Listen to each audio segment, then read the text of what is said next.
नमस्कार, आप देख रहे हैं केकेडी न्यूज और मैं हूं आपके साथ प्रिया तिवारी। शुरुआत करते हैं रिपोर्टर्स रिपोर्ट के साथ। तो बताना चाहेंगे आपको कि प्रदूषण जैसे अनेकों खबर गाजियाबाद से आपको एक खबर बता रहा है, जहां पर पुराना बस अड्डे के लिए रवाना होंगे और ये बसें जो है नहर बस डिपो लोनी से गाजियाबाद पुराना बस अड्डे के लिए शुरू की जाएगी, जो कि पूर्णतः इलेक्ट्रॉनिक बस है, जिससे प्रदूषण जैसी अनेकों समस्याओं से अब निजात मिलेगा और साथ ही साथ लूट, छीना-झपटी और छेड़छाड़ के मामलों से भी बचाव में सीसीटीवी कैमरे की यहाँ पर अहम भूमिका निभाएंगे।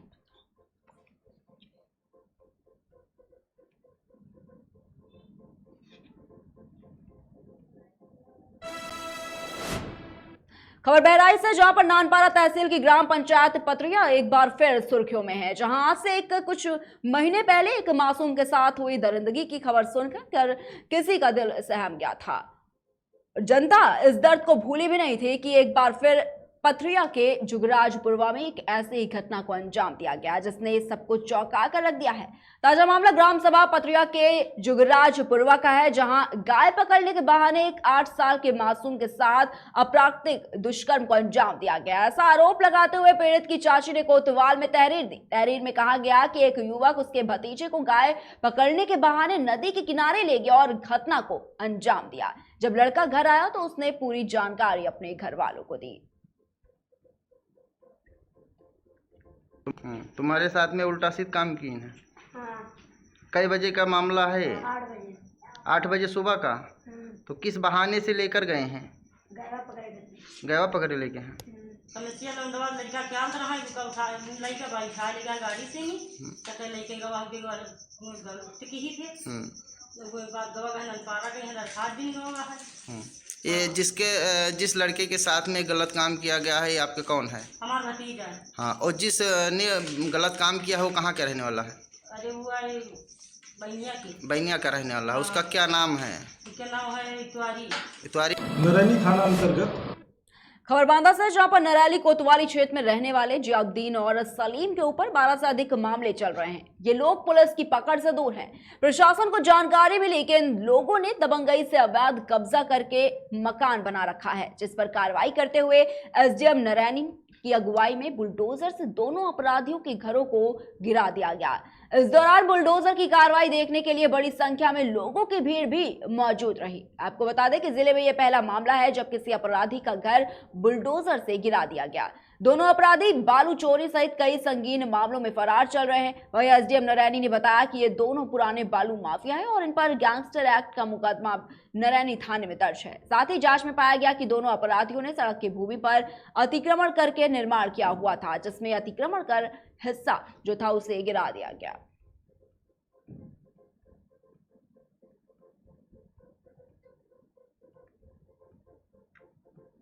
नरैनी थाना अंतर्गत सलीम पुत्र खैराती जो लहरेटा के निवासी हैं और जियाउद्दीन पुत्र अब्दुल वो भी लहरेटा के निवासी हैं। इनके विरुद्ध गैंगस्टर में मुकदमा दर्ज किया गया था। इनके द्वारा अवैध कब्जा करके सड़क की भूमि पर अवैध कब्जा करके नरैनी कर्तन मार्ग हम उधर से आ रहे थे आवाज।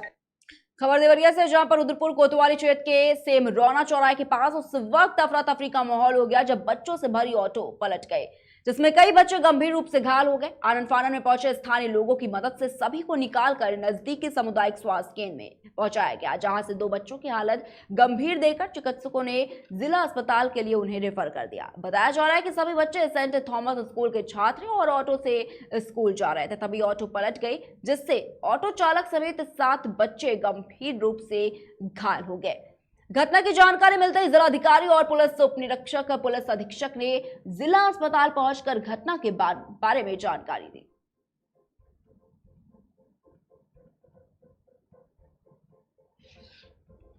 हम उधर से आ रहे थे, आवाज कर एक बैग किया गाड़ी, क्या प्रॉब्लम आया ये नहीं देखा, गाड़ी नाच गई जगह है।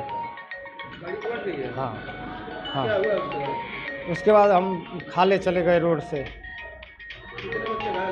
6 बच्चे सेंट थॉमस का।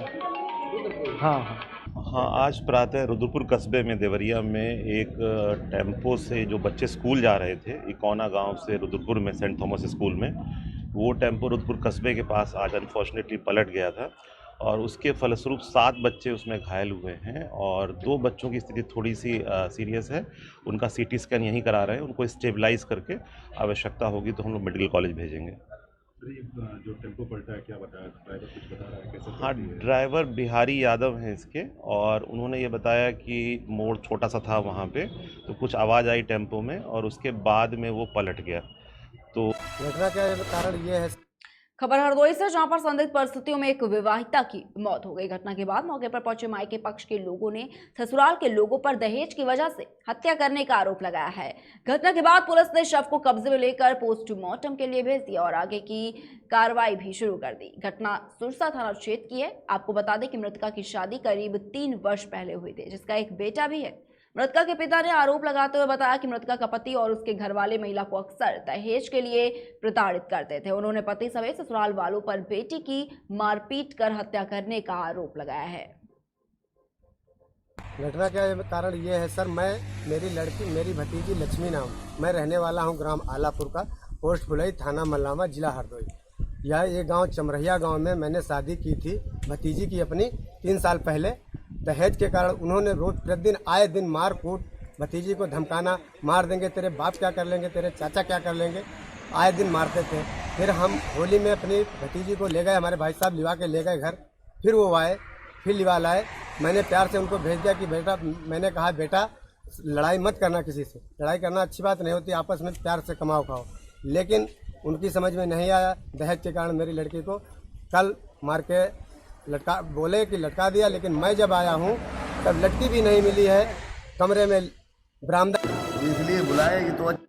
खबर फर्रुखाबाद से, जहां पर शोभा यात्रा में दिल्ली में हुई हिंसा को ध्यान में रखते हुए शासन के निर्देश पर जिला प्रशासन ने सभी धर्मों के धर्म गुरुओं के साथ में बैठक की। बैठक में सभी को दिशा निर्देश दिए और लाउड स्पीकर को लेकर बताया गया कि कहीं भी सार्वजनिक स्थलों पर नए लाउड स्पीकर ना लगाया जाए। जहां लगे हैं वहां पर उनकी आवाज उनके सभा स्थल तक रहे, इसका ध्यान रखा जाए।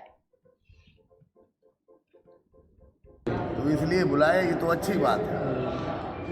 लाउड स्पीकर लेके भी कोई संदेश दिया गया? लाउड स्पीकर के लिए संदेश दिया गया कि जो है ना, लाउड स्पीकर इतनी धुन में बजाए कि वो धुन जो है कहने मतलब अपने ही तक सीमित रहे, परंतु उसमें एक शब्द जुड़ा है जो परंपरागत। अब परंपरागत में बहुत से आयोजन रामलीला होती, बहुत जगह हम देखते परमदेव की नौटंकी होती, बहुत जगह जो है कहने मतलब जागरण होते हैं जो परंपरागत चले आ रहे हैं। तो उन कार्यक्रमों के लिए जो है कहने मतलब जब परंपरागत चलेंगे तो वो चलेंगे, नहीं के लिए अनुमति लेनी पड़ेगी।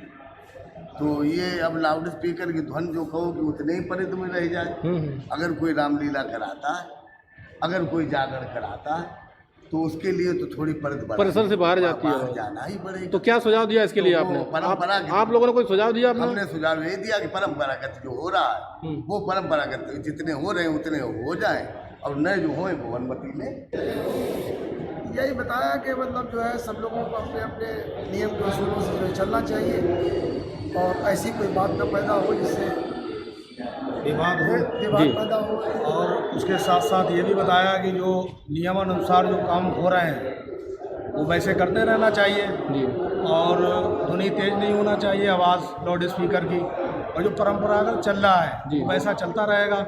नया कार्यक्रम अगर कोई होगा तो उसके लिए परमिशन लेना पड़ेगा। परमिशन जो लेगा वो अपना फ़ोटो भी लगाएगा, उसमें जो कमेटी होगी उसके फ़ोटो लगे होंगे, उसकी अनुमति। आज सुबह थाना से खबर शाहजहांपुर से, जहां पर मंगलवार को एक व्यक्ति ने अपनी पत्नी के सिर पर सिल से वार कर हत्या कर दी, जिसके संबंध में मृतका के भाई की तहरीर के आधार पर थाना सेहरा मऊ दक्षिणी में सुसंगत धाराओं में मुकदमा दर्ज किया गया था। और इस घटना में पुलिस अधीक्षक ने तत्काल घटनास्थल का मुआयना करके साक्ष्य इकट्ठा कर लिया और अपर पुलिस अधीक्षक के निर्देशन में पुलिस टीम गठित करके अभियुक्त की गिरफ्तारी के लिए कड़े निर्देश भी दिए हैं। और इसी क्रम में स्थानीय पुलिस ने अभियुक्त की शीघ्र गिरफ्तारी के लिए संभावित जगहों पर दबिश दी, जिसके बाद मुखबिर की सूचना पर अभियुक्त को उसके घर से गिरफ्तार कर लिया गया और कत्ल में इस्तेमाल किया गया सिल भी बरामद किया गया है। आज सुबह थाना सेहरा मऊ दक्षिणी में ये सूचना प्राप्त हुई थी कि चौहनापुर गांव में एक महिला जिसका नाम पिंकी त्रिपाठी है, कल ही रात में अपने पति हरिकांत त्रिपाठी के साथ बाहर से आई थी और उसका शव रक्त रंजित शव उनके कमरे में ही पड़ा है। तो इस सूचना पे तत्काल वहाँ थाना प्रभारी, इसके बाद CO स्पेसिटी और मेरे द्वारा भी घटनास्थल का निरीक्षण किया गया। इस संबंध में मृतका जो पिंकी त्रिपाठी हैं, इनके भाई विनीत पांडे द्वारा एक दरखास्त दी गई, जिसमें उनके द्वारा ये जो इसका पति है मृतका का हरिकांत त्रिपाठी और उसके दोनों बेटे जो पहली पत्नी से थे, ये उसकी दूसरी पत्नी थी जो मृतका है, उनको नामजद किया गया। और उसका कारण ये बताया गया कि ये जो हरिकांत त्रिपाठी हैं, ये वर्तमान में दिल्ली में थाना बदरपुर क्षेत्र में रहते हैं, मोहल्ला मोलकबंद में। इनके द्वारा बताया गया कि प्रॉपर्टी के तमाम ऐसे डिस्प्यूट्स थे, जिनके कारण से इसके पति द्वारा इनके बहन की हत्या कर दी गई।